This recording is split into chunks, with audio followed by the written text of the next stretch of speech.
I now see and understand the meaning of, here are the patience of the saints. Bless them, Lord. Look at them, Lord. Thank you very much for hanging in here to the very last minute. I know you're tired. You've been sitting a whole day, so I don't intend to keep you very long. But at this time, I really would like you to just stand for a minute. And I want you to go up on your toes. And go down again. And up on your toes. And down again. Take your arms and put them behind your back. And stretch. That's it. And forward again. And stretch. There we go. Take a deep breath in. Take a deep breath out. Take another breath in. And another breath out. Good for you. Thank you very much. You're a wonderful class. Something else I would like you to do for me now is to close your eyes. Don't go to sleep. No. Just close your eyes. And I want you to imagine that you're 12 years old again. And you're at school in your classroom. All right? Can you see the classroom? Can you see how cute you were at 12 years old? And to our brothers and sisters up there, tell me, when you closed your eyes and you thought of school, what was the first thing you saw in your wonderful imagination? What did you see? Anybody want to tell me? Yes, lady. You saw your teacher. Who else saw their teacher? You saw your teacher, isn't it? A cruel one. Oh, you saw the horrible one. Yes. Was your teacher nice, my sister? Oh, George was a nice teacher. So it just shows we have the cruel ones and we have the nice ones. Why am I saying this? Because it's interesting. I'm pretty sure when you closed your eyes, you didn't imagine the classroom first. You imagined the teacher. And that's how important teachers are, am I right? That's how important teachers are. Let's bow our heads for a minute. Lord, our master teacher, we invite you into this class and we want you to lead us and all these precious learners here, for Jesus' sake. Amen. When God, the master teacher, took his learners to their beautiful classroom in the School of Eden, can you imagine that? It was a beautiful classroom. The curriculum was amazing. The teaching aids was all around them. The animals, the plants, the flowers. And the wonderful master teacher visited them. The wonderful master teacher visited them in the cool of the evening. Would you have liked to have been in that classroom? I would have loved to be there. I would have loved to be there. But you know what happened? Those two learners failed. With a master teacher, they failed. Oh no. And why did they fail? Because they had an enemy. Educators, when you are in your classrooms, do we remember that those wonderful little souls in that room have an enemy. Have an enemy. God's for, and I thank God for Adventist education. Because we have a publication called the Adventist Journal of Education. Have you seen it? Do you read it? I found one once with an article in it, and it changed my teaching. This was a lady that taught in the Bronx in New York. Amongst the gangsters, she worked in the hood. But you know what? The children in her class grew up to be upstanding citizens. Not one of them became a gangster. And when she retired, I interviewed her. They wanted to know, what was your secret? And she smiled. And she said, it's no secret. At the beginning of the year, I would take the register and start with A and go down on my knees for A. And lunchtime, I'd call A in and say, my child, this year, I am going to be your friend. You can tell me anything, anytime. And down the register she would go, praying for each child and calling them in lunchtime. But not only that, and this is the part I thought was so nice. In the morning, when she got to her classroom door, she would put her hand on the handle of the door and say, Lord, will you please go into my classroom today and teach these children?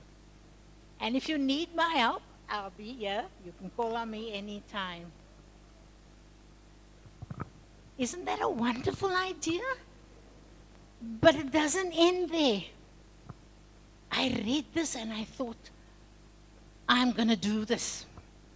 And I was teaching in a difficult area where the children had lost their parents to HIV, drug addiction was rife. And I thought, these children, we're going to present them to the Lord. So I took the register at the beginning of the year, and I started with A, and I moved down, and I called them in lunchtime. I wasn't going too wonderfully. It was a bit of a struggle at the beginning. And there was one young man at the back of the class, a little too old for the grade. This was grade 10. And he was about 17 already. And he would sit there and he would scowl at me. And he wouldn't cooperate. And he was just difficult. But then I called him in lunchtime and I said, my child, what's the problem? He said, teacher, both my parents have died of HIV.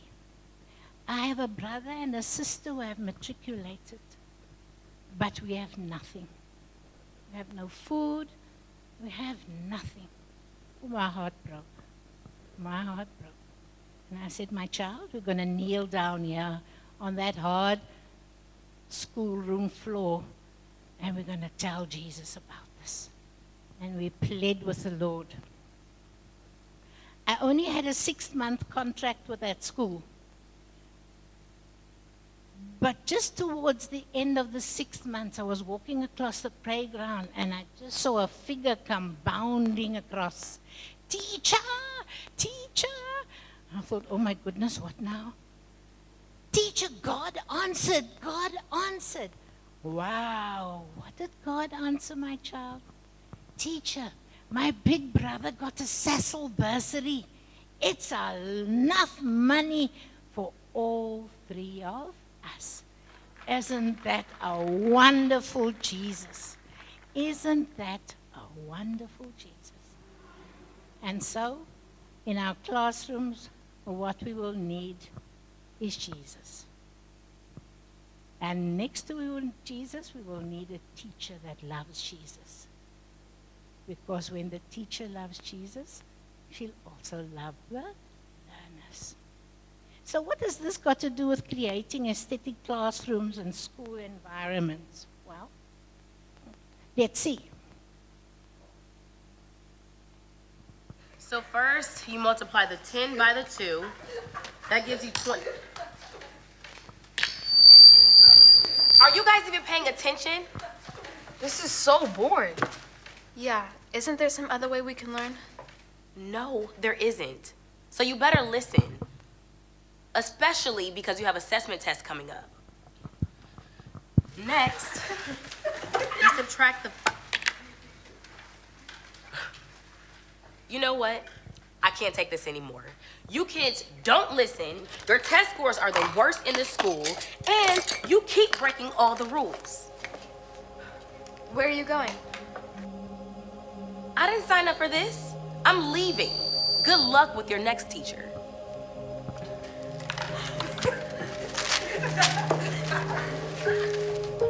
As you all may have heard by now, Mrs. Jacobs quit yesterday. Well, who could blame her? Her students are the most problematic ones in the school. They've already gone through 3 different teachers. We wouldn't even last more than a week with them. That's true. But we need to do something. Because if these kids don't pass their assessment tests, it is not going to be good. Besides, the board is already talking about taking drastic measures. I've heard at Eastmont, they replaced half their teachers. Really? I can't afford to lose my job. We need these kids to pass. That is going to take a miracle. You are so right. And on that note, I'm excited to say that we found one. I just hired someone that's not only smart, she's hardworking, patient, and a little person. Ah, hello. Everyone, please welcome Miss Brooks. She is your new teacher. How are you? Hi, I'm really excited to be here. Wait a minute. We're all in danger of losing our jobs, and you decide to hire her? Yes. Miss Brooks is a highly qualified teacher with an impeccable record. Well, they may as well just come and fire us all now.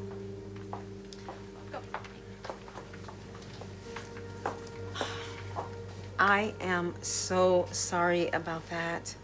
Sally's been here a long time, and she's not always very open-minded. It's okay. To be honest, that's not the first time I've received that type of reaction. I see. How about I introduce you to your new class? Sounds great. Oh, but I have to warn you, I have a, let's just say, unique way of teaching. That should be fine. Besides, I doubt that things could get any worse. Shall we?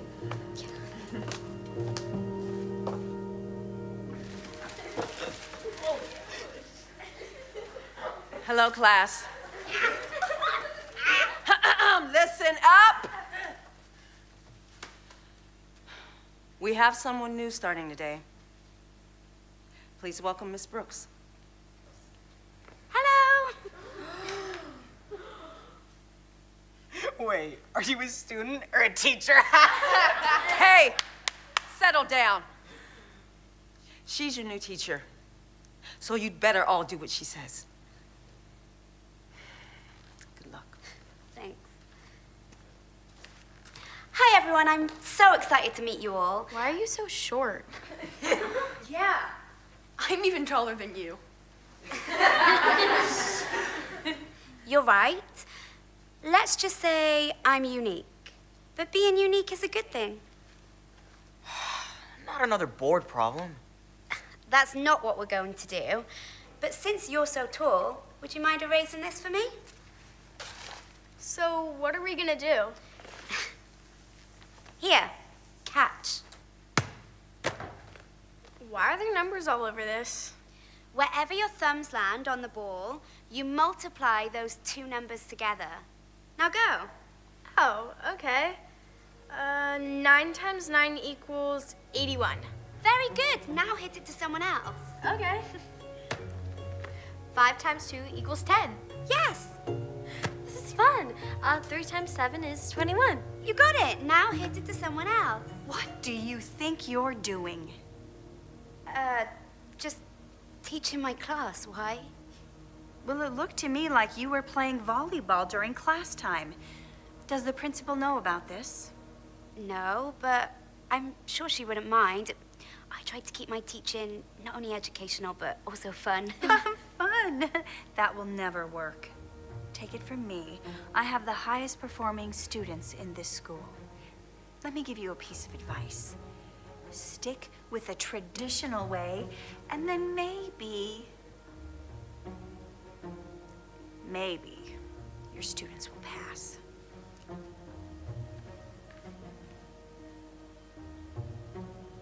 Does that mean we have to stop playing? No. Not at all. Hit it to someone else. Yes! Catch! Let's go!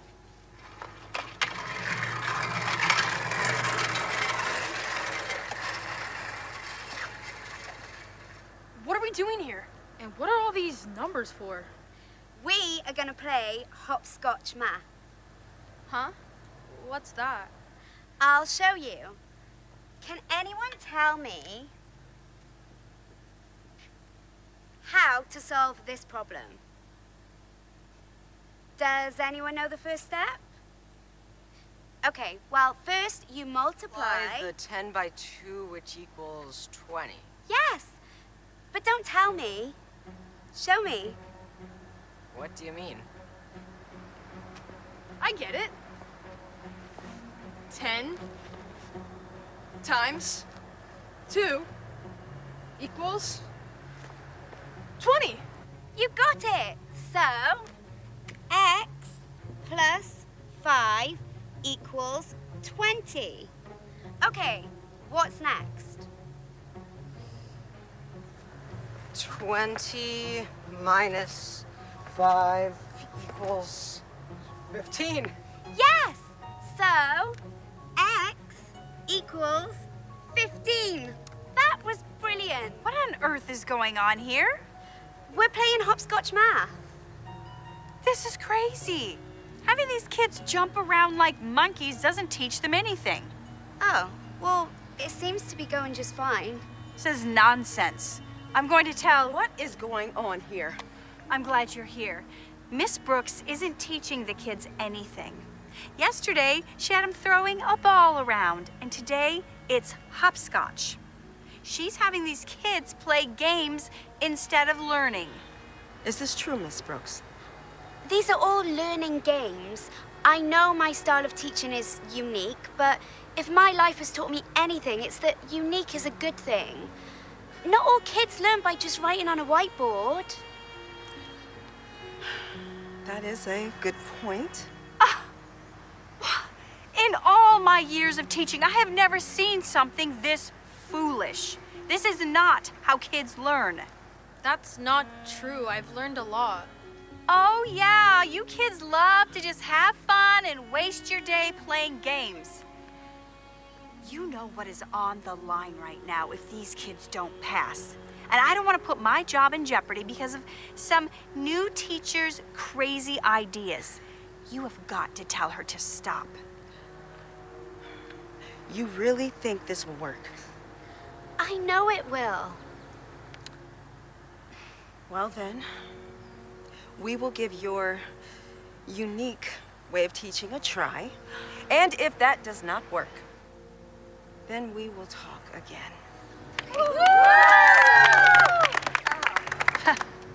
Fine. But I'm warning you, you are making a huge mistake. Thank you. You are so welcome. Have fun. Okay, who wants to solve the next problem? Daisy continues her unique style of teaching, and all the students love it. As time goes on, she continues to play more learning games with her kids. They have so much fun, but also learn a lot at the same time. Even though not everyone agrees with her style of teaching, Daisy never lets that stop her. Before long, all of Daisy's students are volunteering in class and having so much fun. And then comes the day of the assessment test. Daisy passes the test out to all her students, hoping for the best.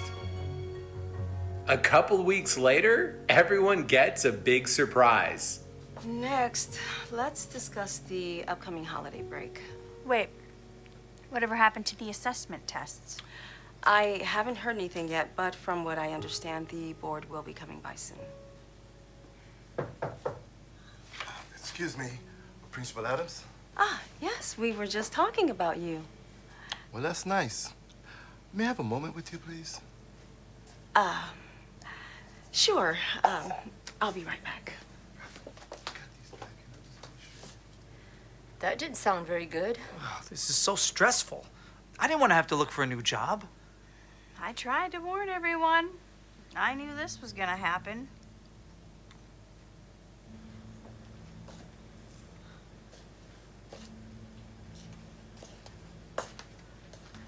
You guys are not going to believe this. What happened? Please don't tell me we're getting fired. Let me guess. None of Miss Brooks' students passed. I told you should have listened to me. Not only did they all pass, they scored higher on average than any other class in this school. Really? Wow, congratulations. That's amazing. How exciting. Wait, you mean to tell me that her students scored higher than mine? Yep. And because our school improved so much, we are being officially recognized by the entire board. So, let's give a warm round of applause to Miss Daisy Brooks for her amazing work.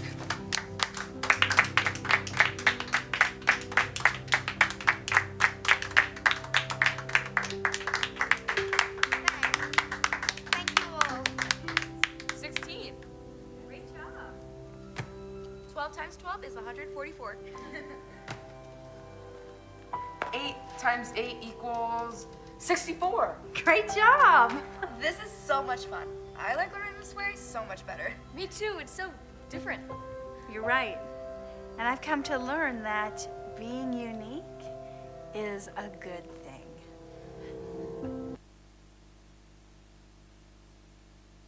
Aesthetics. You know, I hate spelling big words. If you see spelling errors there, please forgive me. I'm old.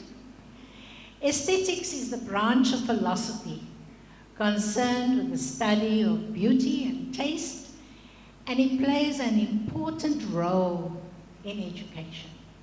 Do you think so? Yes. Do you think Daisy's teaching was different? When we teach our children to be able to do things in different ways, it brings out the best in them because they're not all alike. A little boy may be sitting at the back of the class, doodling and drawing and looking like he's not listening to you, but he is. He's drawing what you're saying. And if you ask him questions, he'll know the answers. How many of our schools here teach children art? Is there any school here? There we have a hand. Anybody else teaches art? But your school has art. Very often art is the Cinderella subject, the one that gets ignored, the one that gets neglected. But it is extremely important for children.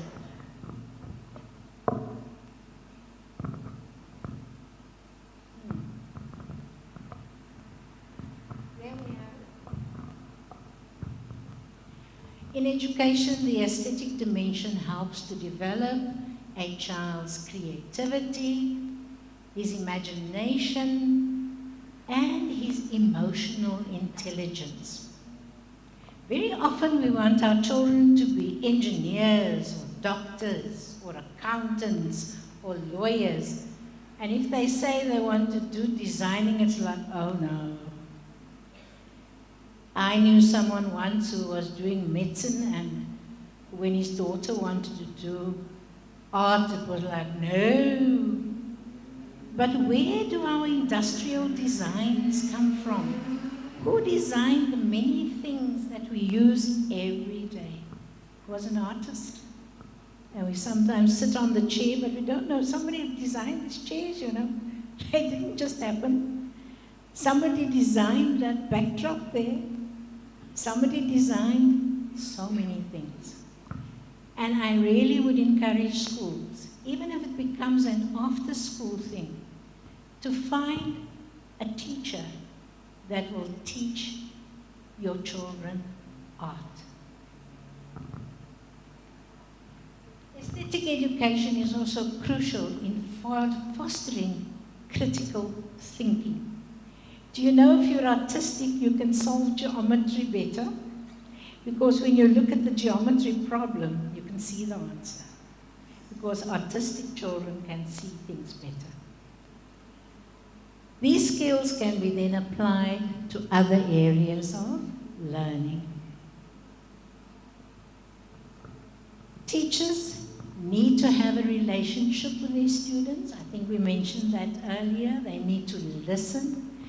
They need to be free of bias. You know, it worries me that sometimes teacher likes this child better than that child. I read something interesting the other day. You know, in the Japanese schools, they do not grade children from grade 1. They teach them manners. They teach them respect. They teach them ecology. They teach them to grow plants. They teach them music. They leave grading them till they're much older. You know, this thing where I came first and you came second, I always thought that was a terrible thing. Do you still do that? This one came first and that one came second and you came 53rd like Pastor Babu? No, really, I don't appreciate that grading. Once you care about the learner, it is not a problem to make the child's learning environment beautiful. Remember I said when God put Adam and Eve in their classroom, it was beautiful. Our classrooms need to be beautiful. A child blossoms and grows when his environment is beautiful.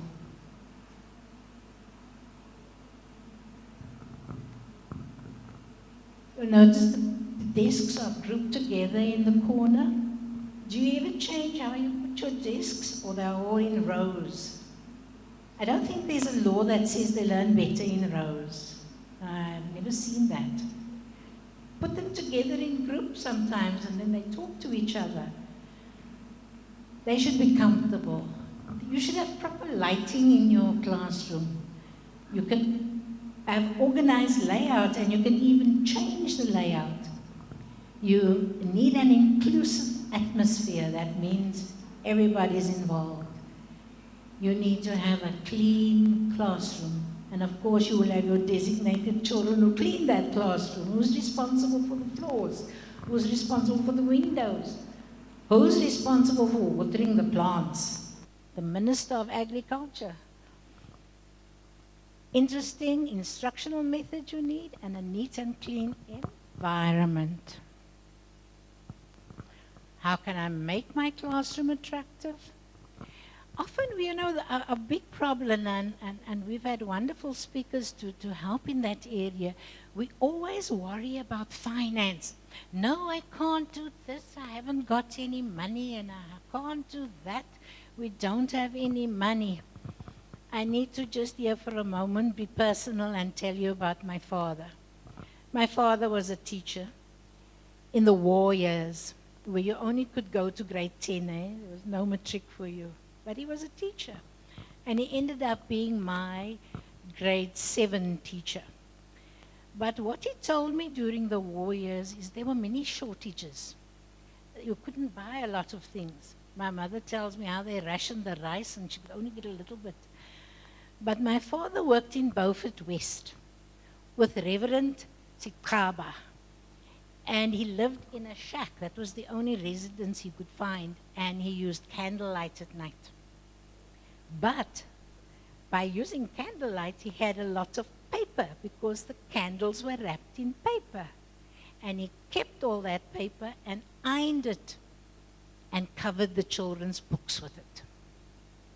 There was no art materials, but he would go down to the dam and collect clay and teach the children to make clay pots. Go down to the railways, ask for the railway sleepers, and do woodwork. And in the afternoons, after school, he would teach our Xhosa-speaking brothers and sisters English. But there was no money for paper and pencils. So he would smooth the sand and write the words in the sand. His motto was, don't tell me you can't. Find a way. And I want to share that with you. He reared me like that. He would tell me, I said, Daddy, I can't. He said, it's not in the dictionary. There's no C-A-N-T in the dictionary. Find a way. So when you're looking for ways to make your classroom attractive, don't say, I can't. Find a way. What we need is a little bit of creativity. Recycle some things, you know. I wrote in my biography there that I'm a junk shop junkie. I love going to junk shops to see who threw away what now again that I can get cheaply. Furnish my house like that. I even buy clothes there. You'd be amazed what you get for 20 rand. So find things, recycle things. And we need pictures and mottos on the wall to inspire us. And here I want to give acknowledgement to Sister Njekwa.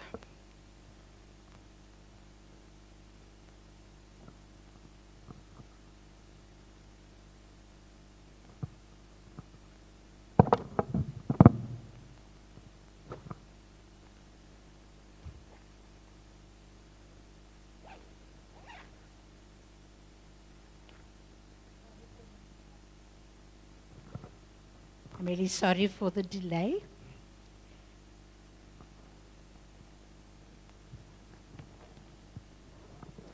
Sister Njekwa, you said something very important, and I've made it my own. You said, no wall silent. No wall silent. Can you see the, I thank you, brother, I know what you're saying. But can you see the, is this wall teaching you anything? Can you learn anything? If you stare at all day, will you go home inspired? Of course not. Because your walls are silent.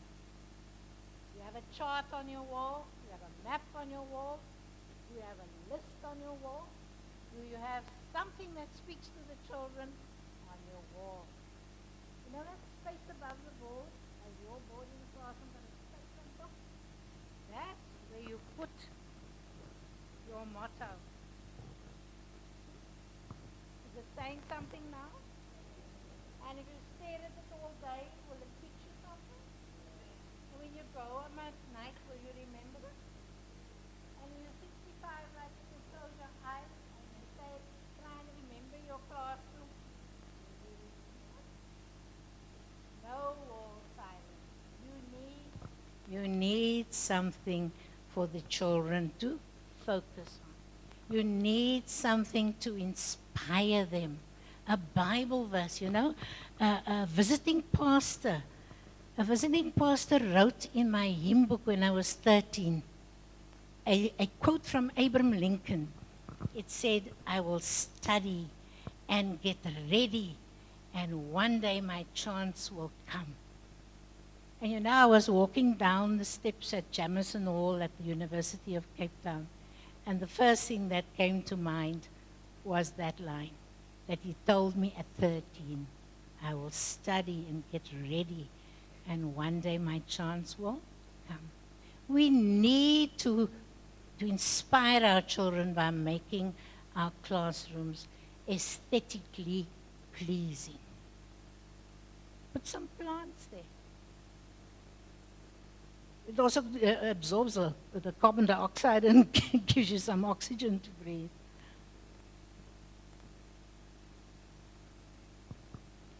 I saw something lovely and I was looking at the ladies' beautiful dresses this week. And some of the patterns were so beautiful. So if you don't have paint, to put on a bulletin board, covered it with a piece of pretty material. Can you imagine how nice that will look? Showcase the learner's work. They feel a sense of pride when, oh, I made that picture, I wrote that poem. Showcase the children's work. Have maps and charts and make sure that they're neat. Sister Kathy, this goes to you again. Sister Kathy said, and when you write on a chart, please spell properly. So if you're writing a chart, please spell properly. Yes. Find a way of cheering up your class with plants. And this one comes from my daughter. Have you ever thought of having a pet in the class? A little pet for the children? My daughter tells me that her teacher had a little hamster in the cage. She so loved that little hamster. And that was such an observant teacher that she noticed the little girl in her class that loves the hamster. So she used to let her take the little hamster home for the holidays and look after it and bring it back again. You know, and it's important because that's a way of helping children's emotional intelligence. You know, we used to test people's IQ. They're always so intelligent, IQ. But nowadays, when they're going to give you a job, they're testing your EQ, your emotional intelligence. Pleasant learning environment. You know, the children we all have 5 senses. And very often when we teach, we talk. We talk all the time. And some children are not good hearers. People in a congregation while the pastor's going on also fall asleep. We need to use the other senses. Visual senses, they need to see things. Audio senses, they need to hear things. And you know, we also need to watch our voices and the tone of our voices. I had a teacher in the classroom next to me. She used to shriek. I don't know what the problem was, but she'd go, and you know, I couldn't handle it, nor could the kids. So you need to watch the tone of your voice to create a pleasant atmosphere. And singing. Even if you're not the music teacher or it's not worship, singing is a lovely thing to do. They can even sing a prayer before they go and eat their lunch. I used to love letting my children sing, "Thank you, Jesus, for our food." And they sing, and they like singing. At the high school, I had a classroom that was far out, so I would put the tape recorder on and put very soft music on. And eventually I found the matrics would come and sit there to study because the music relaxed them. It made a pleasant atmosphere. Right. Do we know Dr. Esther Mashlangu? We know who she is. Celebrated Ndebele artist. Worldwide fame. Pictures all over. Can you imagine one part of your wall at your school with beautiful Ndebele patterns?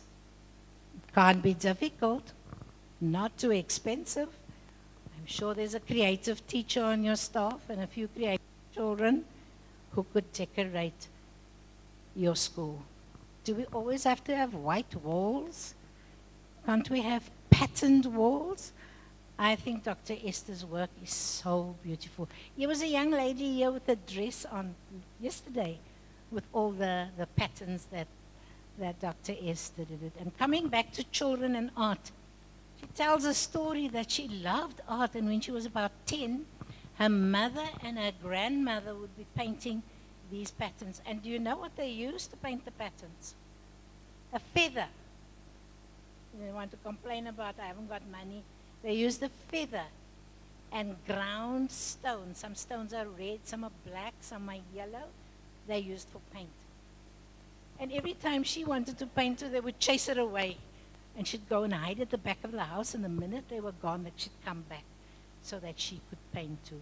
I don't think that Granny and Mummy knew their little girl was going to be so famous. Let the children draw and paint and color and make the world pretty.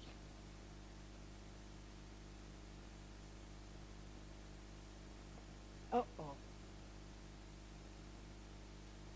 I didn't go back.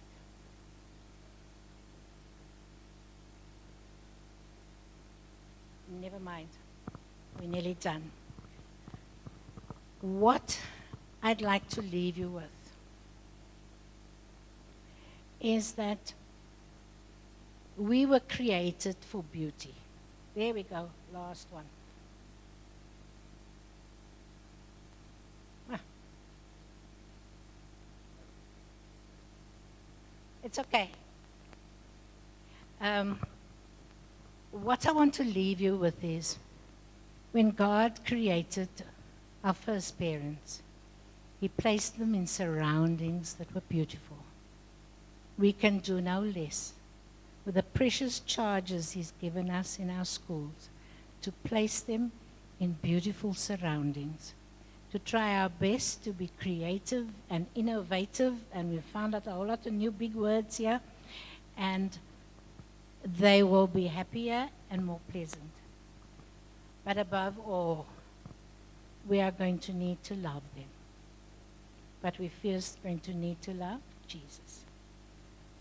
And may God bless you in all you do.